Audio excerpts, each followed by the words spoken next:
Hmm. Kita sambung ke surah apa ni? 410. Bismillahirrahmanirrahim. Alhamdulillahirabbil alamin wassalatu wassalamu ala nabiyyina wa syafi'ina Muhammadin sallallahu alaihi wasallam. Assalamualaikum warahmatullahi wabarakatuh. Firmanullah surah Al-Baqarah ayat 119. A'udzu billahi minasy syaithanir rajim. Bismillahirrahmanirrahim. Inna arsalnaka bil haqqi basyiran wa nadhira wa la tus'alu an ashabil jahim. Shadaqallahul azim. Firman Allah Subhanahu wa taala dalam surah Al-Baqarah ayat 119 yang bermaksud, sesungguhnya kami telah mengutusmu ya Muhammad dengan kebenaran, maksud membawa kebenaran, sebagai pembawa berita gembira dan pemberi peringatan.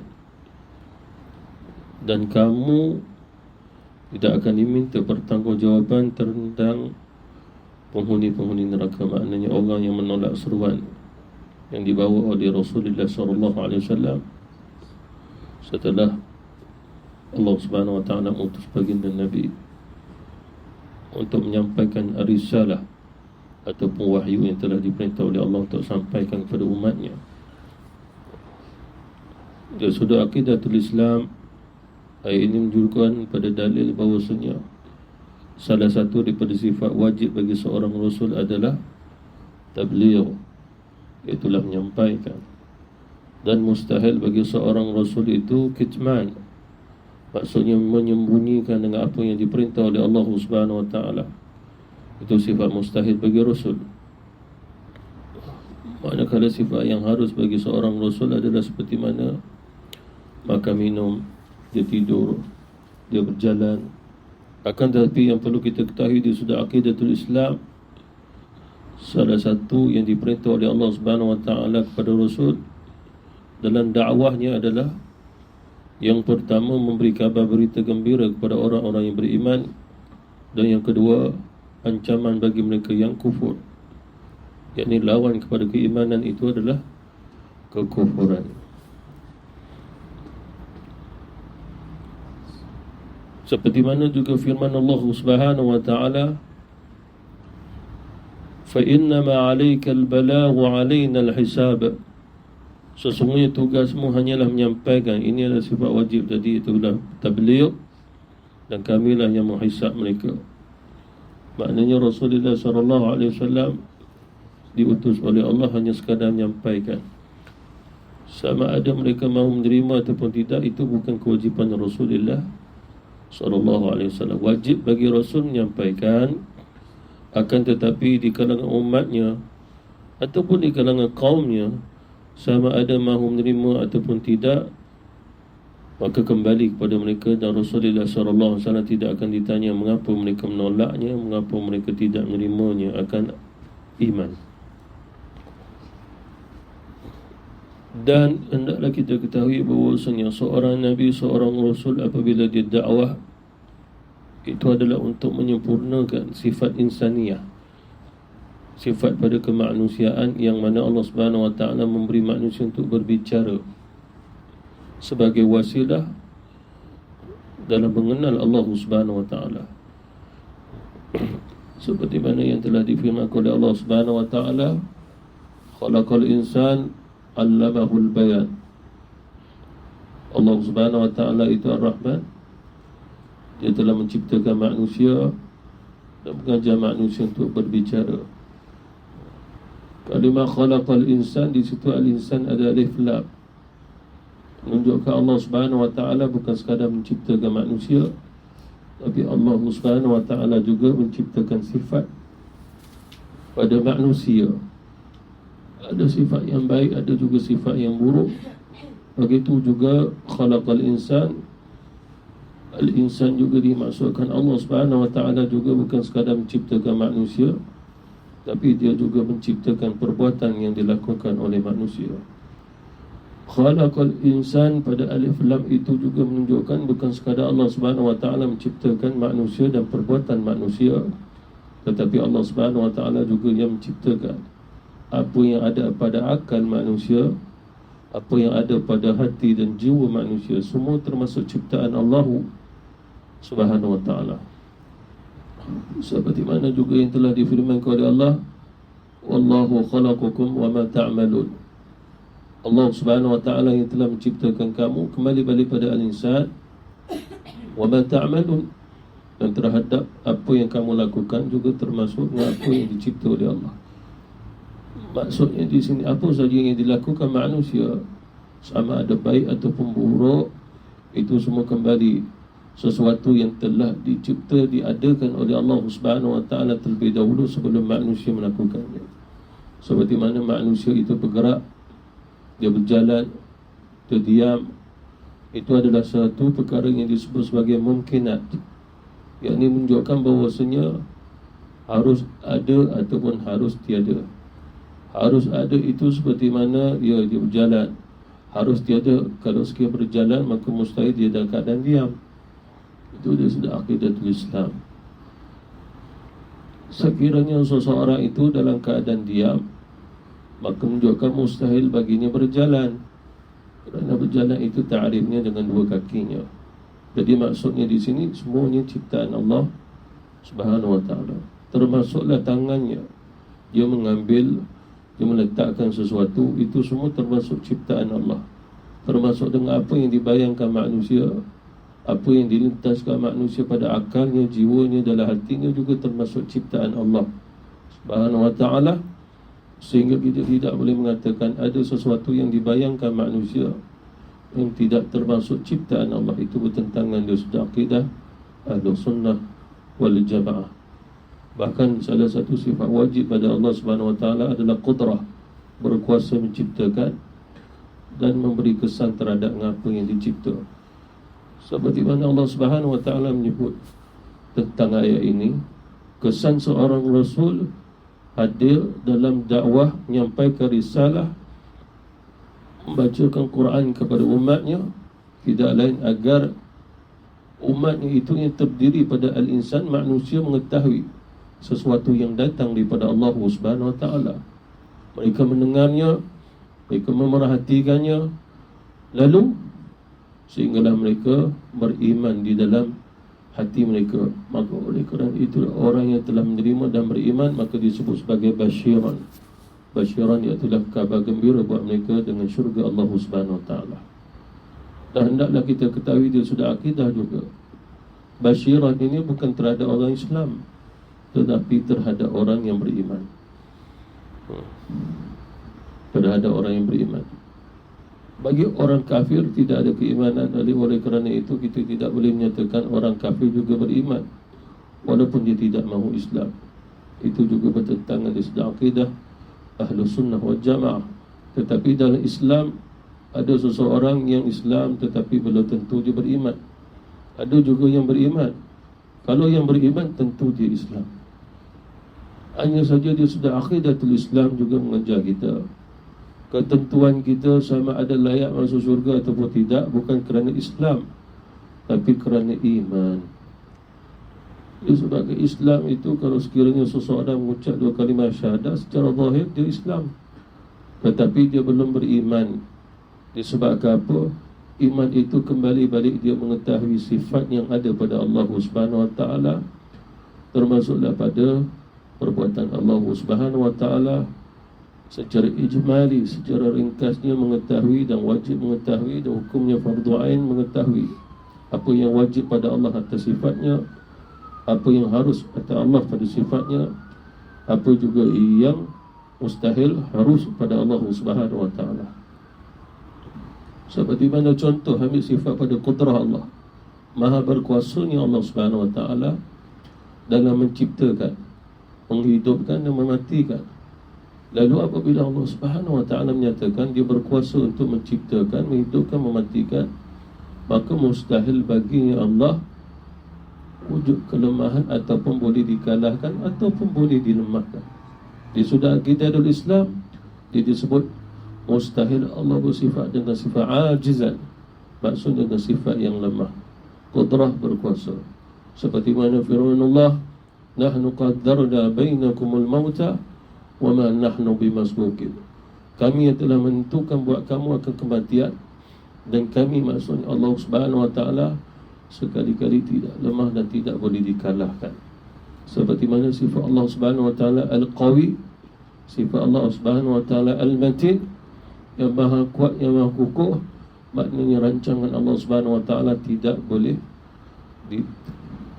ditolak. Rancangan Allah Subhanahu wa taala tidak boleh dilemahkan ataupun dihancurkan sama sekali, seperti mana rancangan Allah Subhanahu wa taala dalam menetapkan berjalannya alam ini dengan siang dan juga malamnya, terbit mataharinya, terbenam mataharinya, terbit bulannya, itu semua termasuk daripada rancangan Allah Subhanahu wa taala dalam memperjalankan kehidupan di atas dunia ini, termasuk sampai ke langit. Jadi seorang Nabi, seorang Rasul ini yang disampaikan kepada umatnya. Kalau ditanya apa yang dilakukan oleh Rasul dalam sifatnya tabligh, dia menyampaikan dengan sidq, dengan penuh kejujuran, dan mustahil seorang Rasul dalam menyampaikan apa yang diperintah oleh Allah kadzib, dia berdusta. Maka Rasulullah SAW apabila bersabda kepada kita dengan satu sabdaan, mustahil Nabi SAW bersabda dengan keadaan kadzib tadi. Nabi berdusta apa yang dia sampaikan. Seperti mana yang telah saya sebutkan tadi, seseorang itu layak masuk syurga Allah Subhanahu wa taala kerana keimanannya. Seperti mana hadis Rasulullah SAW dalam Sahih Muslim, hadis sahih, "Walladhi nafsi biyadihi la tadkhulul jannata hatta tu'minu." Kamu semua tidak akan masuk ke dalam syurga sehingga terlebih dahulu kamu beriman. Makna menunjukkan semua di antara sahabat Rasulullah, termasuk kita, ada dua kalimah syahadah. Tetapi dua kalimah syahadah kita sah imannya tak kala mana kita berjalan dan mengetahui keadaan tentang iman tersebut. Dan begitu juga sahnya seluruh ibadah kita apabila iman kita juga sah. Itu juga telah disepakati oleh seluruh ulama. Lalu apa yang dibawa oleh Rasul? Dia membawa iman. Dua kalimah syahadah itu nombor dua. Yang pertama iman terlebih dahulu. Itu yang telah disepakati oleh seluruh ulama akidah dan sunnah wal jamaah. Disebabkan kita lihat daripada apa yang dilakukan oleh Nabi Nuh, Nabi Idris, Nabi Ibrahim, Nabi Lut, Nabi Hud, Nabi Saleh, dan semua para Nabi Rasul yang diutus oleh Allah Subhanahu wa taala. Apabila kita melihat Qisasul Anbiya, kisah tentang para Nabi dalam dakwah, semua membawa kepada iman terlebih dahulu. Bercerita tentang iman, antaranya Allah Subhanahu wa taala wujud, hanya dia saja Tuhan, dan jangan mensyirikkan Allah. Wa'budullaha wa la tusyriku bihi syai'a. Kamu sembah Allah dan jangan mensyirikkan Allah. Ini dikaitkan keimanan. Kalau sekiranya seorang Nabi, seorang Rasul tergesa-gesa agar orang itu mengucap dua kalimah syahadah, sedangkan dia belum ada iman tasdik fi qalbi yang perlu ditasdikkan, dia benarkan dalam hati, dikhawatirkan dia bergerak sebagai orang Islam tapi tanpa mengenal Allah. Sebab tasdik fi qalbi tidak ada. Oleh kerana itulah kebanyakan orang Yahudi, orang Nasrani pada zaman Rasulullah yang masuk Islam kerana keimanan. Ada di antara orang Mekah dulu yang masuk Islam tapi tak beriman. Dia nak jadi orang Islam, lalu mengucap dua kalimah syahadah tanpa iman. Berbeza dengan orang yang terlebih dahulu beriman lalu mengucap dua kalimah syahadah. Ini pula adanya golongan-golongan yang masuk Islam tanpa beriman terlebih dahulu. Lalu bila sampai ke Madinah, dalam satu keadaan mereka datang kepada Rasul, "Ya Rasulullah, izinkan kami untuk pulang ke Mekah. Kami nak pergi ke Bukit Safa." Nabi bertanya, "Untuk apa?" "Ya Rasul, setiap tahun kami dengan keturunan kami akan menyembah satu patung di atas Bukit Safa." Nabi kata, "Subhanallah, bukankah Allah Subhanahu wa taala saja Tuhan kamu?"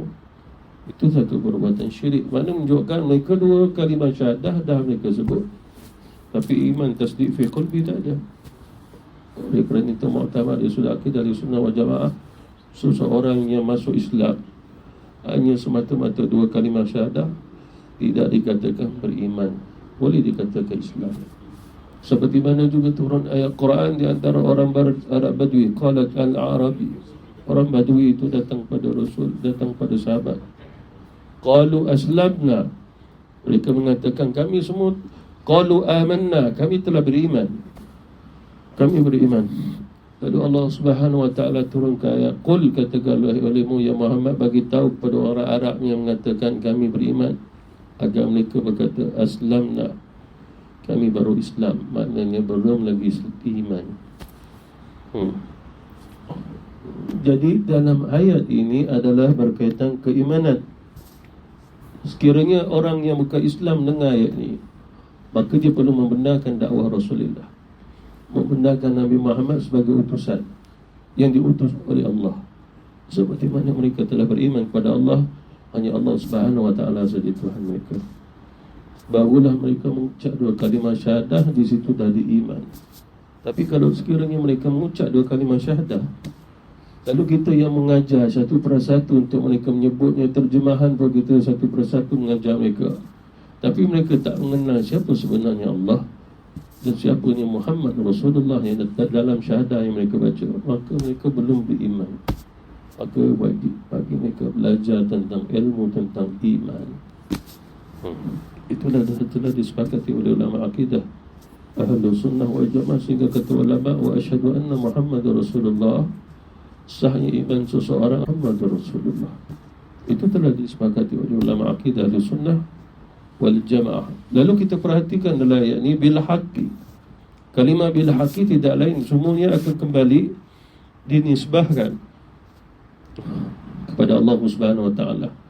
Maknanya kalimah bil haqqi dinisbahkan kepada Allah. Maksud bil haqqi di sini adalah hakikatnya benar-benar wujud sehingga dinisbahkan kepada sifat Allah. Salah satu sifat Allah Subhanahu wa taala adalah sifat kalam. Wajib bagi Allah Subhanahu wa taala berbicara, dan begitu juga kaunuhu mutakalliman, keadaan Allah Subhanahu wa taala berbicara. Kalam itu disebut dari sudut akidah pada sifat ma'nawi. Kaunuhu mutakalliman itu adalah pada sifat ma'nawiyah. Oleh kerana wajibnya adanya sifat ma'nawi, maka mesti juga ditambah dengan sifat ma'nawiyah untuk mengukuhkan sifat Allah Subhanahu wa ta'ala sehingga sifat ini menjadi sempurna. Dan apa yang disebut ini adalah sebahagian daripada ulama, sebahagian pada yang difatwakan oleh ulama akidah Sunnah wal Jamaah untuk kita mengetahuinya, seperti mana sifat nafsiyah ta Allah wujud, sifatnya sabiyah ta Allah Subhanahu wa ta'ala kita baqa wa khallafatu li hawadis qiyamuhu bi nafsi wahdaniyah. Lalu kudrah itu termasuk pada sifat ma'ani, dan termasuk sampai kepada sifat kalam adalah sifat ma'ani. Ma'ani menunjukkan kepada dialah Allah Subhanahu wa ta'ala yang bersifat dengan sifat demikian, dan wujudnya Allah dengan sifat tersebut, dan kembali atas zatnya Allah Subhanahu wa ta'ala. Jadi kalimah bil haqqi ini kembali dinisbahkan pada sifat kalam Allah. Oleh kerana itu, inna arsalnaka bil haqqi, mengutusmu membawa kebenaran adalah kembali dengan apa yang telah ada di sisi Allah dengan sifat qudrah, iradah dan sifat kalam pada Allah Subhanahu wa ta'ala. Makna qudrah, berkuasanya Allah Subhanahu wa ta'ala dalam menciptakan alam, berkuasanya Allah Subhanahu wa ta'ala menciptakan manusia. Iradah, lalu dia berkehendak untuk manusia ini mengetahui dan mengenalnya.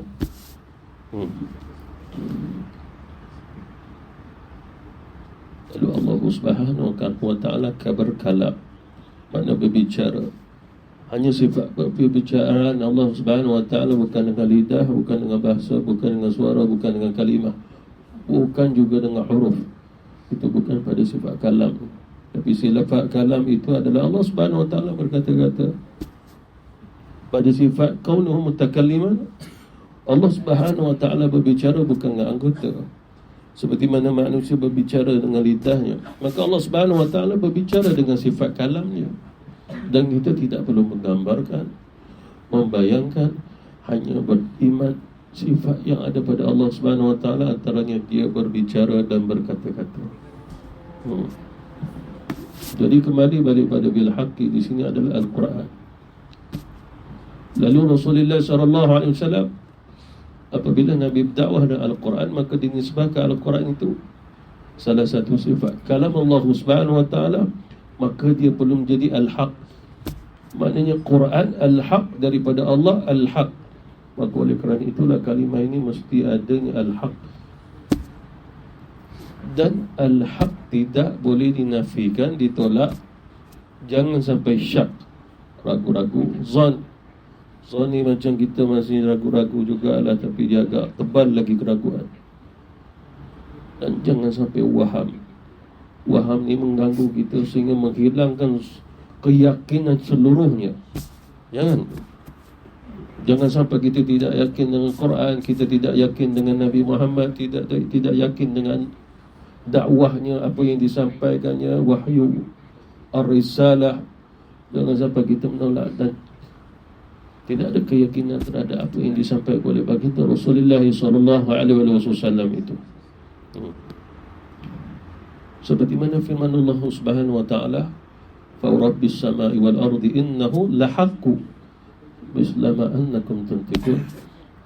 Maka demi Allah Subhanahu wa ta'ala yang telah bersumpah langit dan juga bumi, sesungguhnya benar-benarlah Allah Subhanahu wa ta'ala al-haq, benar-benar wujud dan ada. Dan Allah Subhanahu wa ta'ala wujud dan ada dengan sifat kalamnya, kudrahnya, iradahnya. Lalu Allah Subhanahu wa ta'ala menciptakan kita sebagai kesan daripada sifat kudrahnya, sebagai kesan daripada sifat iradah Allah Subhanahu wa ta'ala kehendaknya, dan membuktikan wujudnya Allah tak kala mana kita dapat berbicara. Mithlama annakum tantikun, seperti mana kamu boleh berbicara. Soalannya, bagaimana manusia boleh berbicara? Jawapannya kerana wujudnya Allah, kesan daripada kudrah wal iradah Allah, maka kita boleh berbicara. Seperti mana Allah berfirman, khalaqal insan 'allamahul bayan. Dialah Allah Subhanahu wa ta'ala yang telah menciptakan manusia dan sifat-sifatnya. Dan Allah Subhanahu wa ta'ala juga mengajar manusia untuk berbicara melalui sifat-sifat insaniyah. Oleh kerana itu, apabila manusia berbicara tentang cerita manusia yang bertentangan fitrah, sifat insaniyah, maka akal akan menolaknya. Seperti mana ada cerita haiwan yang buas lalu diletakkan pada cerita al-insan, maka manusia akan menolak sifat tersebut, kerana sifat itu hanya untuk haiwan-haiwan yang liar saja, yang ganas saja, maka sifat itu tidak ada pada kita.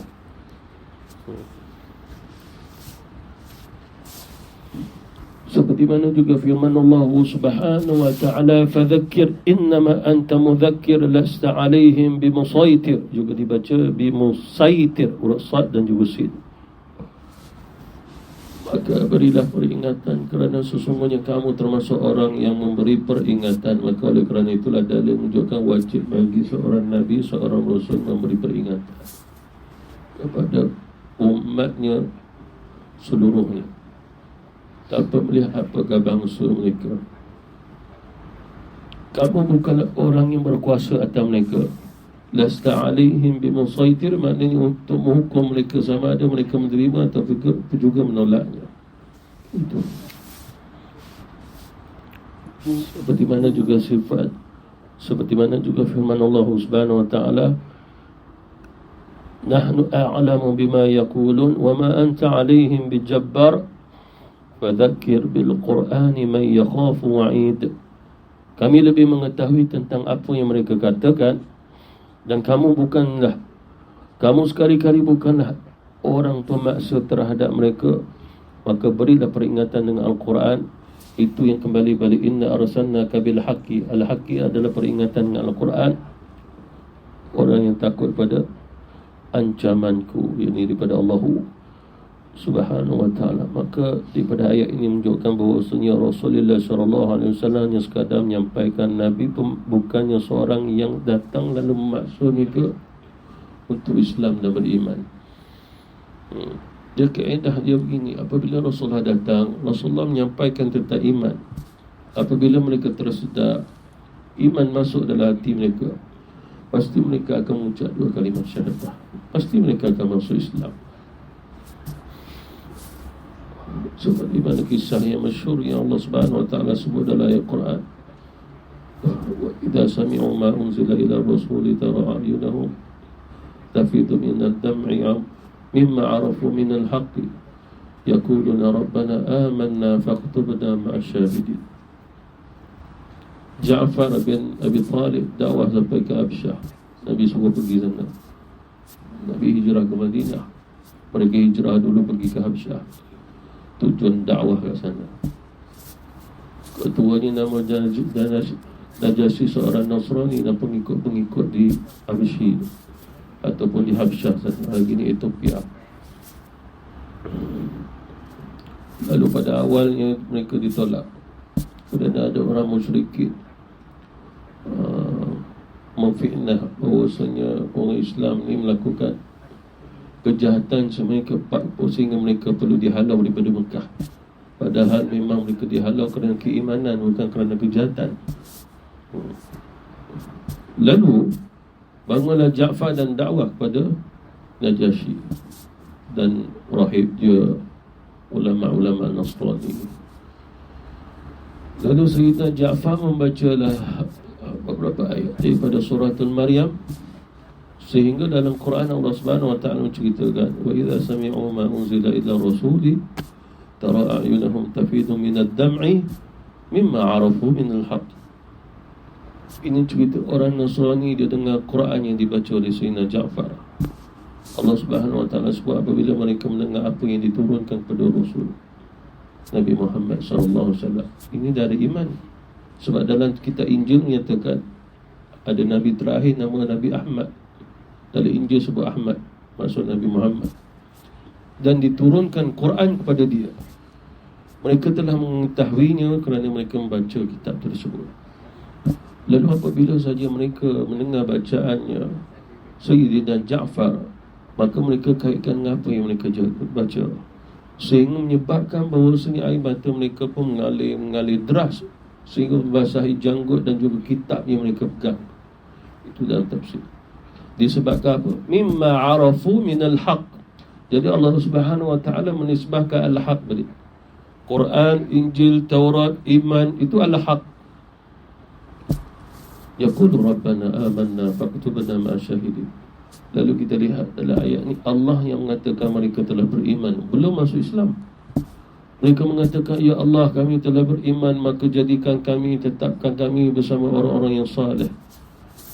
Faqtubna ma'asyahidin, bersama orang-orang yang bersaksi bahawasanya kami orang beriman. Allah kata mereka beriman, hanya mereka belum Islam. Apa maksudnya di sini?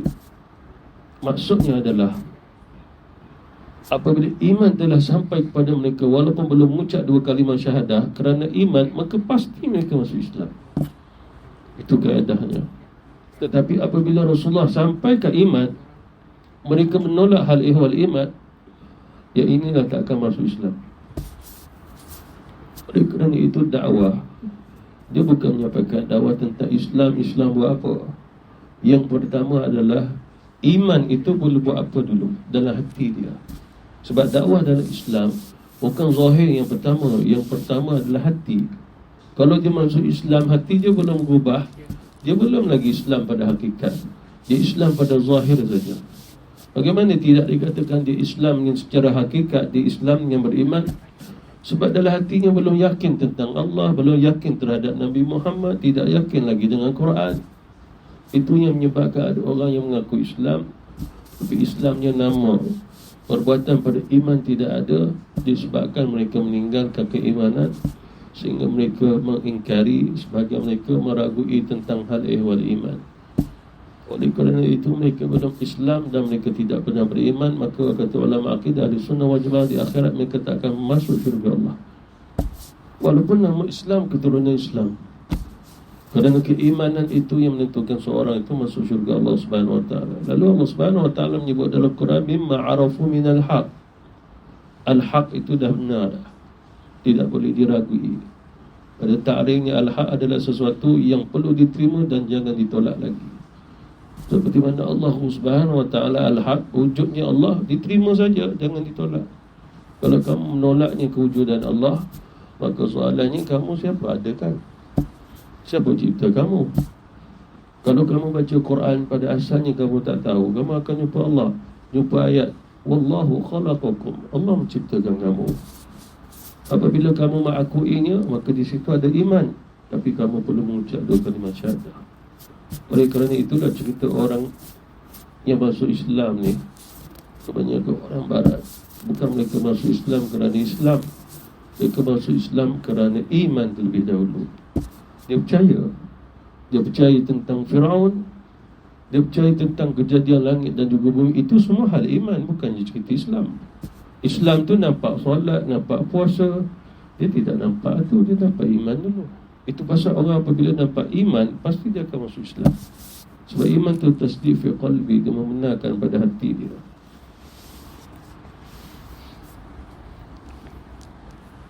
Seterusnya Imam Ibn Kathir menceritakan dalam kitab tafsir ini tentang sifat-sifat Rasulullah ada ditulis oleh Allah dalam kitab Taurat. Antaranya yang diriwayatkan oleh Imam Ahmad di sini,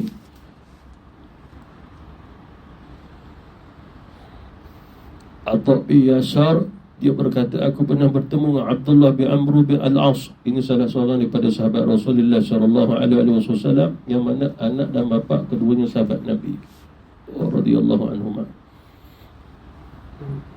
Lalu aku mengatakan, beritahu kepadaku tentang sifat baginda Rasulullah sallallahu alaihi wasallam yang tercantum, maknanya ada dalam kitab Taurat. Lalu dia pun menjawab, baik, demi Allah, makna terlebih dahulu dia bersumpah menunjukkan apa yang dia katakan ini benar-benar sesuatu yang telah dia dapat dan beriman dengan apa yang dia dapat. Sesungguhnya beliau disifati dalam kitab Taurat seperti sifat baginda Rasulullah SAW dalam Al-Quran. Antaranya firman Allah, wahai Nabi, sesungguhnya kami mengutus kamu sebagai saksi. Ini ada juga dalam Quranul Karim, pembawa khabar berita gembira dan pemberi peringatan, seperti mana ayat ni, basyiran wa nadhiran, serta pelindung bagi orang-orang yang ummi. Orang-orang yang ummi adalah orang-orang yang lemah. Engkau adalah hamba dan rasulku, aku menamaimu Al-Mutawakkil, salah satu nama Rasulullah yang ada dalam kitab Taurat. Baginda tidak kasar dalam berbicara, tidak keras hatinya, tidak berteriak-teriak di pasar, dan tidak membalas kejahatan dengan kejahatan. Akan tetapi beliau sentiasa memaafkan dan mengampuni. Lalu kalau dilihat atau dalam berapa kitab surah Rasulullah, dalam dakwah Rasulullah kepada orang-orang Yahudi, orang Yahudi dia tahu kisahnya. Lalu dia nak tahu Rasulullah betul ke ni yang mutawakkil. Mereka buat sesuatu untuk tengok Rasulullah bagaimana keadaan sifat dia, bertentangan tak. Itu pasal mereka akan buat sehingga Rasulullah marah. Nabi tak marah. Betul tu. Sebab Rasulullah memaafkan. Buat sesuatu agar Rasulullah angkat suara dia, Nabi tak angkat suara dia. Orang tu angkat suara sekian kasar dengan Rasulullah, Nabi tetap juga berlemah lembut. Inilah sifat Al-Mutawakkil. Akhirnya Yahudi itu masuk Islam. Sebab apa? Cerita ini bukan cerita untuk masuk Islam. Ceritanya beriman pada Nabi Muhammad yang ada dalam kitab Taurat. Itu pasal setiap orang yang beriman tadi atas Nabi Muhammad pasti akan masuk Islam juga. Seperti mana ayat yang saya bacakan tadi, wa idza sami'u ma, sehingga Raja Najasi Nasrani itu, sehinggalah rahib dia, ulama dia, kaum dia masuk Islam, sehingga dia mati sebagai seorang Islam yang beriman kepada Allah Subhanahu Wa Taala. Nyawa baginda Rasulullah SAW tidak akan dicabut sehingga baginda meluruskan millah, iaitu agama yang telah menyimpang, dengan mengajak manusia untuk mengucapkan la ilaha illallah. Bukan sekadar dakwah baginda Rasul, bahkan semua dakwahnya para Nabi Rasul adalah untuk membawa manusia kembali pada agama. Oleh kerana itu, dari sudah aqidatul Islam, bahkan dalam tasawuf juga mengajar kita tidak diperintah untuk mencari Allah, tapi kita diperintah untuk cari agama Islam ni. Wattabi'u millah, maka hendaklah kamu ikut yang millah agama. Inna dina indallahi al-Islam. Agama yang diterima oleh Allah Subhanahu Wa Taala hanya Islam. wa man yabtaghi ghayra al-islam dinan fala yuqbala minhu wa huwa fil akhirati minal khasirin. Barang siapa yang cari agama selain pada Islam, maka Allah tak terima apa-apa daripada dia. Disebabkan apa? Agama itu tak ada iman. Maknanya dinisbahkan orang yang cari selain pada Islam, maknanya orang cari iman yang tidak dikaitkan iman di dalam Islam, maka Allah tidak terima, dan di akhirat nanti dia rugi dia. Apa maksud kerugian di sini? Dia mengamalkan daripada sesuatu yang tidak pernah diperintah oleh Allah, hal ihwal iman. Antaranya mereka kufur, mereka mensyirikkan Allah, mereka mengatakan Allah ada anak. Itu tidak pernah diperintah oleh Allah. Oleh kerana itu Allah Subhanahu Wa Taala tidak menerima mereka. Dan semua dakwah para nabi, para rasul tidak lain dengan kalimah la ilaha illallah. Kalimah la ilaha illallah yang dimaksudkan adalah kalimatul iman, kalimatul tauhid. Dan tidak dikatakan kalimah Islam. Tetapi orang yang beriman pasti mengucapkannya sebagai dia tanda seorang Islam. Begitu. Mengapa agaknya? Dia sebagai ulama akidah Ahlussunnah wal Jamaah pernah ditanya, seorang kafir menyebut la ilaha illallah, adakah dia dah masuk Islam? Tak masuk Islam. Walaupun la ilaha illallah. La ilaha illallah satu lafaz, satu kalimah, seperti mana dia boleh sebut bismillah, subhanallah. Maka ada juga orang-orang yang bukan Islam bagi salam kat kita, kita beri salam, dia pula jawab. Ada satu yang saya tengok video Zakin Taib itu, orang tu kat Islam, dia berdiri, Assalamualaikum. Zakin Taib tanya, awak orang apa? Saya orang Hindu. Gitu. Brother, dia kata. Brother, dia punya Assalamualaikum untuk orang Islam. Apa you sebut? Dia masuk Islam dulu. Jadi tu kalimah saja. Islam tu, at-taslim tu tak ada dalam jiwa sebab dia tak beriman. Jadi oleh kerana itulah orang kafir boleh menyebut la ilaha illallah. La ilaha illallah hanya menyelamatkan dia di atas dunia, tapi tidak menyelamatkan dia ke akhirat. Dia menyelamatkan akhirat seperti mana saya sebut tadi, hanya iman saja, bukan dengan la ilaha illallah. La ilaha illallah itu dia zahir saja. Seseorang itu boleh berlakon jadi orang Islam dengan la ilaha illallah. Itu orang munafik pada zaman Rasulullah masuk Islam dengan dua kalimah syahadah. Tapi apabila mereka solat, Allah Subhanahu Wa Taala tak terima solat mereka. Kalau jihad, Allah kata jangan suruh orang munafik pergi jihad. Itu orang munafik, kata Allah Subhanahu Wa Taala. Allah kata solat dia adalah solat fawaidul lil musallin, solatnya aku murka dengan solat mereka. Padahal solat satu ibadah. Celaka orang yang solat itu. Mengapa agak ini jawapan bahawasanya apabila seseorang tak beriman lalu dia nak melaksanakan ibadah kepada Allah, maka dia dilaknat. Dia dilaknat kerana tidak ada iman. Orang yang solat itu iman, Islam bergerak dalam solat dia. Pada i'tiqad dia, tasdik, yang dia sembah hanya Allah Subhanahu Wa Taala. Manakala orang munafik pula, dia hanya menyembah pada zahir, dalam hatinya membenci. Dia berlakon. Itu yang Allah Subhanahu Wa Taala kata orang ni kalau tak bertaubat, tempat dia neraka paling dalam. Orang kafir itu pun tak sampai dalam gitu, sebab mereka tak berlakon. Kalau mereka syirik, terus syirik. Ini pula orang ni berlakon macam orang beriman, tapi dia syirik dalam hati dia. Itu dia turunnya surah Al-Munafiqun.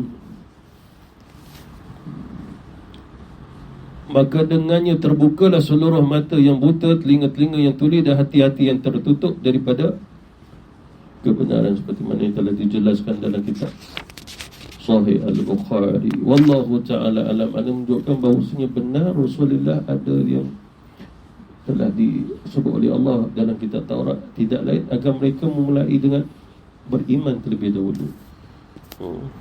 Bukan memulai dengan dua kalimah syahadah, mulai dengan beriman. Disebabkan cerita orang Najasi tadi, rahibnya, ulama mereka yang masuknya Islam, mereka tak bertemu Rasul. Mereka masuk Islam dengan para sahabat, tapi mereka mati atas Islam dan beriman. Sehingga Rasulullah SAW pertama kali solat ghaib atas orang yang mati tu, Raja Najasyi tu, Nabi solat ghaib atas dia, kerana dia mati beriman. Kalau dia mati tidak beriman, takkan Rasulullah nak solatkan dia. Itu menunjukkan bahawasanya barang siapa walaupun dia belum dikatakan Islam, tapi terlebih dahulu beriman, dia akan mengakhirkan diri dia dengan Islam juga. Itu pasal adalah hal ehwal dakwah yang perlu disampaikan, bukannya cerita solat kita, cerita puasa kita. Kerana apabila dia melihatnya, dia tak boleh nak menggambarkan kehidupan gitu. Lalu kita cerita tentang iman yang menciptakan langit, menciptakan bumi. Itu pasal orang etik, apabila dia dengar ini terus dia tutup sebab dia tak percaya. Itu pasal menutup terus keislaman untuk mereka kenal Islam dan juga amal-amal dalam Islam. Dia tutup terus. Sebab kita cerita bab iman, dia dah terus tutup. Apatah lagi kalau kita nak cerita bab Islam. Wallahu ta'ala. Wabillahi taufiq wal hidayah. Wassalamualaikum warahmatullahi taala wabarakatuh.